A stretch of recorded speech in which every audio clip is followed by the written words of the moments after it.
रख लेते हैं और कोट फुल पॉइंट में बैठ करके शादी करते हैं।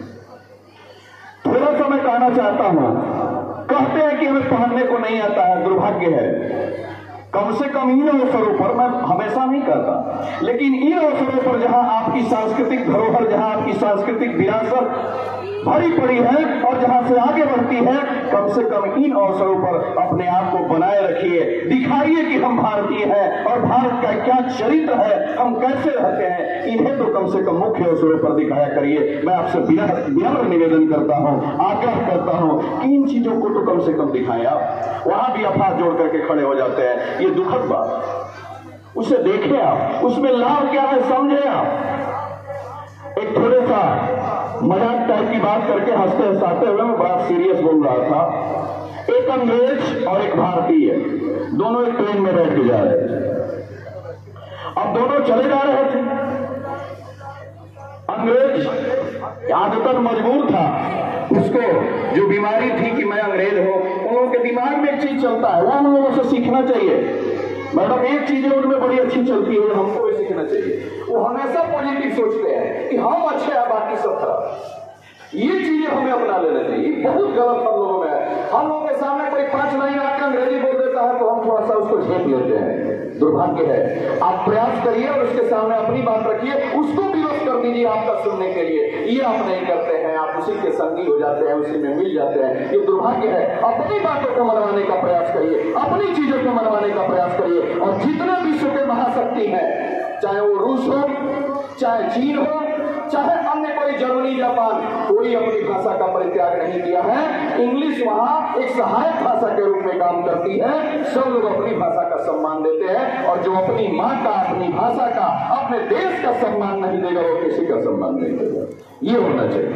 तो मैं थोड़ा सा उधर जा रहा था चुटकुल्ला में कि वो दोनों जा रहे थे, अब बैठे थे तो अंग्रेज के दिमाग में, जैसे कि मैं बताया, उसके दिमाग में आया कि यार इससे कुछ मजा लेना चाहिए भारतीय। तो धोती पहने थे, कुछ इधर पहुंचे हुए थे, तो हम लोग ऐसे पहुंचते हैं। दुबे जी कभी कभी आते हैं, हमारे बलिराम दुबे जी हमारे पिता तुल्य हैं। कभी कभी इनको देख के लगता है कि अभी संस्कृति जिंदा है। तो ये पहन किया से था, वो आया और आकर के पीछे से खींच लिए। बोला व्हाट इज दिस, बोला व्हाट इज दिस, बोला हाय हाय व्हाट इज दिस। 2 बार 3 बार हुआ, चौथी बार जो भारतीय बोला, जो जवाब दिया, वो जवाब आपको अच्छा लगे तो तालियों से बताइएगा। क्या कहा? उसका जो टाई लगाए हुए था उसको पकड़ा और कहा व्हाट इज दिस। बोला अरे यार दिस इज नेक टाई। बोला दिस इज नेक टाई। बोला हाँ। अरे पगले, इंडियन ने जो जवाब दिया, भारतीय ने जो जवाब दिया दिस इज नेक टाई, तो this is bad tie, this is bad tie. जिसे तुम आज भी गले में लगा के घूमते हो, उसको मैंने करोड़ों वर्ष पहले पीछे लगाना शुरू कर दिया है। ये तेरी औकात है, ये तेरी ताकत है, ये भारतीयता है। इसलिए इस पर थोड़ा ध्यान दें और विचार करें अपने देश के बारे में, अपनी संस्कृति के बारे में। मैं अपनी बारे को बयान देना चाहता हूँ। बहुत सारा आयोजन है, मैं बोलूंगा आपको अच्छा लगेगा, मैं समझ रहा हूँ, लेकिन बच्चों का समय है, बच्चों का मंच है। मैं बीच में कोई ये प्रतिरोध बनना नहीं चाहता, इसलिए मैं ही अपनी बाणी को विराम देते हुए एक शब्द कहते हुए कि युवा शक्ति के बल पर ही जग की आजादी बनती है। युवा शक्ति के बल पर ही जग की आजादी बनती है। अरे इतिहास उधर मुड़ जाता है जी सोच जवानी चलती है। इतिहास उधर मुड़ जाता है जी सोच जवानी चलती है। बहुत बहुत धन्यवाद।